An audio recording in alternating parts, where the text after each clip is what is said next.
BGM хөрөнгө оруулалтын нэлээд компани юу нь бол үйл ажиллагааны талаар нэг дэлгэрэнгүй бүтээлч гэж.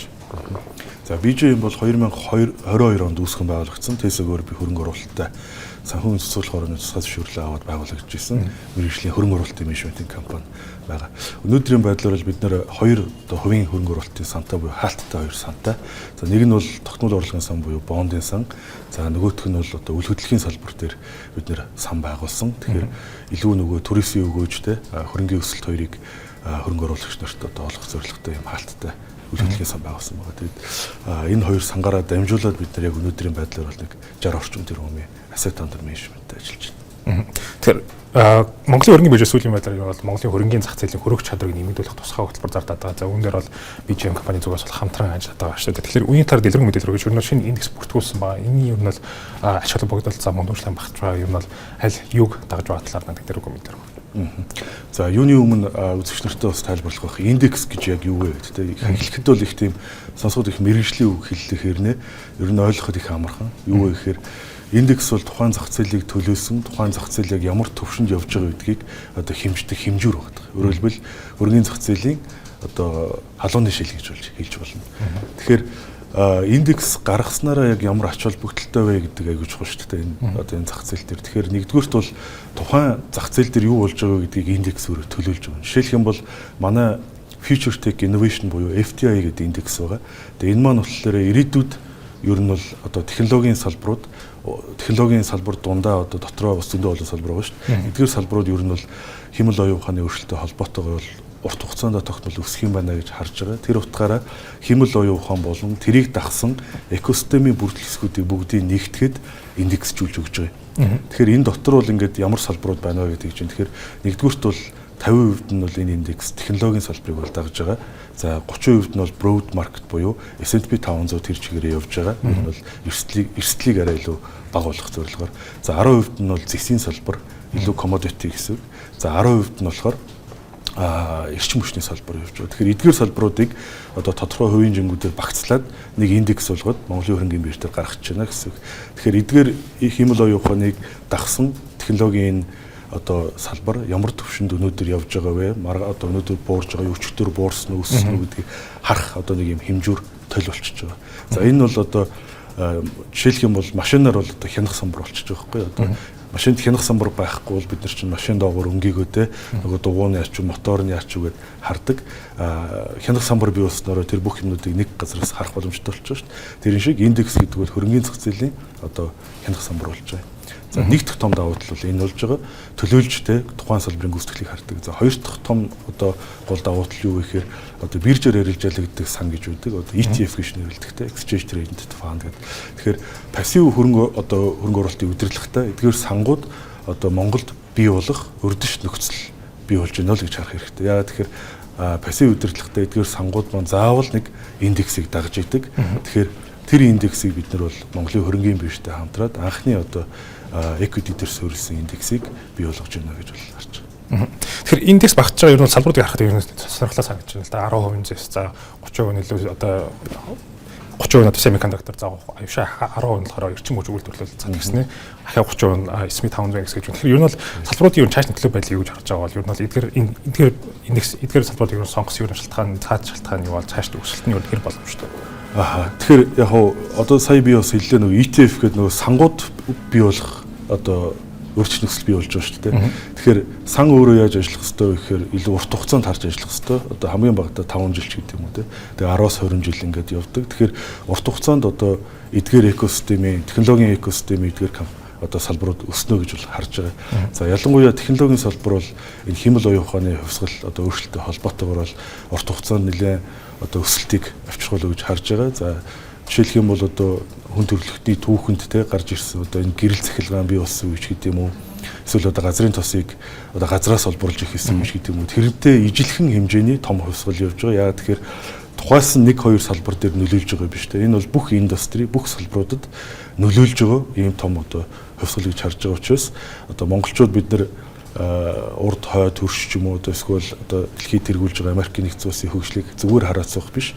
Энэ том хөгжлүүдээс хөрөнгө оруулалт одоо хийж өгөөж авах боломжийг бол одоо ETF гэдэг бүтээгдэхүүн одоо олгодог. Тэгэхээр энэ ETF-ийг л одоо бий болгох урьдчилан нөхцөл нь бол энийг манай FTI индекс болж байгаа.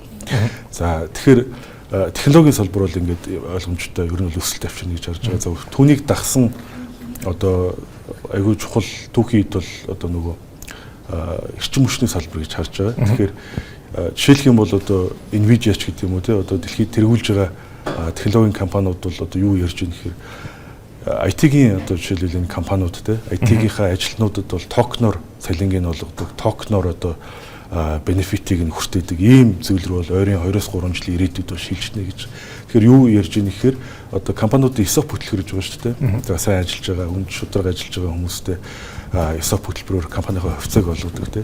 Тэгэхээр нэг төрлийн одоо токен ESOP гэж бол бий болж байгаа юм. Өөрөлдвөл урт удаан ажиллаа, сайн ажиллаад, өндөр гүйцэтгэлтэй ажиллах юм бол IT-г ажилтнуудад токеноор урамшууллыг өгч байгаа. За тэр нь яаж байгаа вэ гэхээр ирээдүйд бол хэн болоо юухан ашиглаад өөрийнхөө ажлыг, өөрийнхөө таскыг биелүүлэхэд токен гэдэг зүйл бол одоо тэр үед бол мөнгө болно.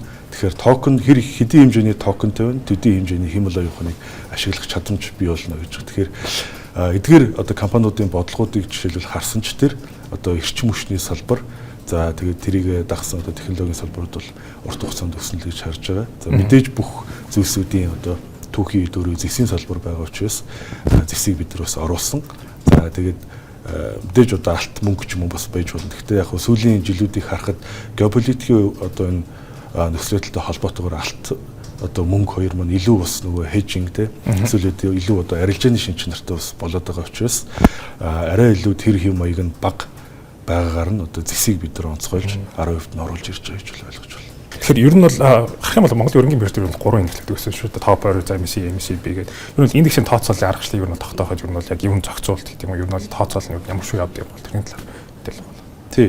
Ер нь индексийг гаргаж байгаа одоо манайх энэ чинь бол нөгөө Монголын өргөнгийн биржтэй хамтарч гаргаж байгаа анхны индекс болж байгаа. Гэтэл дэлхийд дээр бол яг энэ индекс гаргана гэдэг чинь өөрөө айгүй одоо биржийн хувьд те арилжаа эрхлэх байгууллагын хувьд бол гол одоо бизнесүүдийн бас нэг хэсэг болцсон байт юм байна. За түүнээс гадна зөвхөн бирж биш одоо индекс провайдерууд гэж тусдаа бас компаниуд байгаа те. Тэр компаниудын одоо гол ажил бол ерөөсөө аль аль салбаруудыг аль аль одоо хувьцаа компаниудыг те нийлүүлээд индекс болгол одоо хамгийн өндөр гүйцэтгэлтэй тухайн салбараа хамгийн сайн төлөвлөж чадах үс индекс гаргах уу гэдэг дээр бол одоо маш их өрсөлдөөнтэй явагддаг. Тэгээд жишээлбэл сүүлийн одоо жилүүдэд хамгийн хүчтэй төрж орж ирж байгаа энэ зах зээл дээр бол одоо Сингапурын хөрөнгийн бирж байна те хувийн хвшилтэд хамтарч индекс гаргаж байна, өөрсдөөс бие дааж индекс гаргаж байна гэдэг юм. Тэгэхээр альва нэг индексийг гаргахад бол нөгөө методологи буюу арга зүй өөрөө хамгийн чухал болчихоо. Тэгээ бид нар Монголын хөрөнгийн биржтэйгээ хамтраад бас энэ FTI индексийн методологи буюу арга зүйг бол боловсруулсан. За ингэхдээ бол ETF-с бүрдэж байгаа 17 ширхэг ETF-с бүрдэж байгаа 17 ETF маань цаанаа бүгд компаниуд руу одоо хөрөнгө оруулалтыг задарсан байгаа шүү дээ. Тэгэхээр нийтдээ бол 800 гаруй компани одоо агуулж байгаа 17 ETF-с бүрдсэн индекс гэж хэлж болно. Тэгэхээр тэр 17 ETF маань нөгөө технологи одоо S&P 500 за тэгээд эрчим хүчний салбар, зэсийн салбар гэдээ хуваагдж байгаа. За тэгэхээр эдгээрийг бол ямар одоо арга шалгуураар энэ 17 ETF-ийг сонгох вэ гэдэг чинь хамгийн чухал асуудал болж хөвөрж байгаа. Дэлхийд дээр өнөөдөр бол идэвхтэй бол одоо 4,000 орчим ETF-үүд байгаа. Мэдээж одоо BlackRock, Vanguard-аас эхлүүлээд том ETF одоо ишүүрүүд байгаа тийм.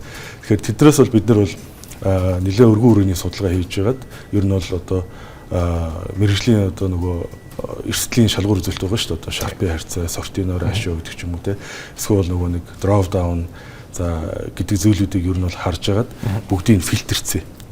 За ингээд фильтртгэд бол ерөөхдөө 200 сая $аас дээшээ үнэлгээтэй ETF-үүдийг бид нар харж агаад тэндээс нь судалгаа хийж аваад энэ 17-г шүүж гаргаж ирээд одоо индексийнхаа шалгуурыг хангаж байгаа ETF-үүд юм байна гэж бол харсан. Тэгэхээр ер нь энэ Монголын хөрөнгөний бирж одоо шинэ хувийн хвшлэг Монголын хөрөнгөний биржтэй хамтраад одоо индекс гаргаж ирлээ. За ер нь цааш ер нь бол сангууд ETF гаргах боломжийг ер нь бол ингээд нэгээд өгчлээ. Ер нь бол ирээдүйн төлөв байдал ер нь Монголын хөрөнгө оруулалтын сангийн ер нь бол орчин цаашдын одоо ирээдүйг юу гэж харж байна? За баярлалаа. Нэг үеийг бодвол ер нь хөрөнгө оруулалтын сангууд бас их бий болж байна л да. Тэгэхээр энэ бол яг л нөгөө бид нар чинь emerging market хөгжиж улс орнууд те. Тэгэхээр яг хөгжлийнхөө туулах ёстой юмыг туулаад явж байгаа гэж харж байгаа. Тэгэхээр нөгөө хүмүүс эхлээд энэ зах зээл чи өөрөө их сонирхолтой учраас мөнгөө одоо цэнэглээ те арилжаа хийж эхэлдэг те яг хөрөнгө оруулалт гэдэг зүйлийг ойлгохын тулд бас хөрөнгө оруулалт хийж эхэлдэг. Тэгээд эдийлэх хүмүүс бол ингээд мөнгөө эхлээд алддаг те. За ингээд мөнгөө алдаж явж байгаад эцсийн дүндээ хөрөнгө оруулалтын сан руу дийлэх мөнгө хийдэг байхгүй. Ягаад тэгэхээр эрсдлийг тараан байршуулж байгаа. Урт хугацааны бүтээгдэхүүнчээс сайн сонголт болдог. Тэгээд бусад улс орнуудыг харсан ч тэр ер нь бол хөрөнгө оруулалт хийх чадамжтай, хоримтлалтай хүмүүсийн одоо 30-40% нард иргэдийнх нь одоо 30-40% сангаар дамжуулж хөрөнгө оруулалт хийдэг те. А манайд бол энэ тоо бол харьцангуй ер нь бол бага байгаа, чамлалтай байгаа. Гэхдээ сүүлийн ер нь 5 жил бол эрчимтэй бол хөгжиж байгаа. Тэгэхээр хөрөнгө оруулалтын сангууд нь нөгөө талдаа юу хийх ёстой вэ гэхээр яг иймэрхүү одоо индексүүдийг бий болгох те. За тэрийгэ дагсан одоо хөрөнгө оруулалтын шинэ бүтээгдэхүүнүүдийг бий болгох хэрэгтэй. За зөвхөн бүтээгдэхүүнийг бий болгохоос одоо гадна одоо яг л одоо монголчуудад хэрэгтэй тэгээ дэлхийн одоо энэ зах зээлүүдтэй холбосон ийм бүтээгдэхүүнүүдийг эрсдэл багтай те. За тэгвэл бас харьцангуй тухайн эрсдэлтэй ногдсон одоо жиг одоо өндөр өгөөчтэй ийм бүтээгдэхүүнүүдийг бий болгож гаргах хэрэгтэй. Тэгээ нөгөө талаас нь бол мэдээж нөгөө төр засгийн зүгээс те зохицуулах байгууллагуудын зүгээс энийг маш хурдтай дэмжиж бол гаргаад явах хэрэгтэй л гэж харж байгаа. Тэгээ бидний хувьд бол одоо FTI индексийг бол Монголын хөрөнгөний биржтэйгээ хамтраад бас гаргаж байна. За үүний дараа бас төлөвлөсөн ажлууд байгаа. Яг саяны хийсэн шиг одоо жишээлбэл бид нар технологийн салбарыг одоо энэ индекс гараад одоо энийг дагсан ETF бий болсноор те технологийн салбараас монголчууд одоо өгөөж хүртэх боломжтой болно шүү дээ. Яг тэрэн шиг өөр салбаруудыг бас гаргаж ирэх хэрэгтэй зөвхөн технологи. Жишээлх юм бол emerging market буюу дараагийн 10 жил яг аль улс орны одоо тий зах зээл хөгжих гээд байгаа юм бэ тий. За сүүлийн 20 жил хятад хөгжиж ирсэн бол одоо дараагийн 20 жил юу юм? Энтхэг юм уу тий? Вьетнам юм уу гэдэг ч юм уу. Тэгэхээр эдгээр одоо улсуудын одоо гол индексүүдийг нь бид нэр судалж хагаад Монголын хөрөнгөний бирж дээр одоо бүгдийн сайхан багцлаад тий индекс болгоод гаргадаг ч юм уу. Тэгэхээр айгүй болон боломжууд дэлхий дээр байгаа. Тэгэхээр тэрийг өөрөөр хэлбэл хомкууд буюу asset management-ийн компаниуд яг л нөгөө хоол хийж байгаа юм шиг маш сайн жорыг боловсруулах хэрэгтэй, эрсдэл багтай, өндөр өгөөжтэй, тийм бүтээгдэхүүнүүдийг бий болгох хэрэгтэй. Тэрний төлөө бид нар ажиллана да. Өндөр хүрэлцгийг ажиллах гэсэн баярлалаа. За баярлалаа.